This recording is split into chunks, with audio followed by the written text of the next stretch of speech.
नाज़रीन, उर्दू ग्राफ़ी में खुश आमदीद। कैसे हैं आप? आज आपके लिए राहत इंदौरी की इंतहाई खूबसूरत गज़ल लेकर आए हैं। आप पसंद करेंगे। उससे पहले अगर आपने हमारे चैनल को सब्सक्राइब नहीं किया तो अभी कर लीजिएगा और बेल के आइकॉन पर क्लिक कर दीजिए ताकि आने वाली वीडियोस की इत्तला आपको बर वक्त मिल सके।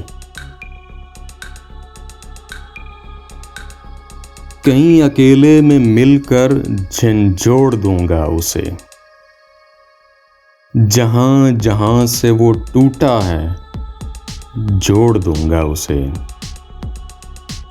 मुझे वो छोड़ गया, ये कमाल है उसका। इरादा मैंने किया था कि छोड़ दूंगा उसे। बदन चुरा के वो चलता है मुझसे शीशा बदन। उसे ये डर है कि मैं तोड़ फोड़ दूंगा उसे।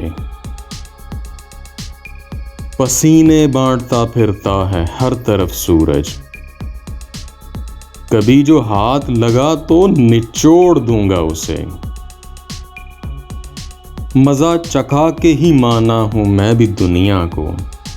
समझ रही थी कि ऐसे ही छोड़ दूंगा उसे। जी, तो कैसी लगी आपको ये राहत इंदौरी की मुख्तसर सी गज़ल? मुझे उम्मीद है कि पसंद आई होगी। अगर पसंद आई तो इस वीडियो को लाइक और शेयर ज़रूर कीजिएगा, इससे हौसला अफजाई होगी।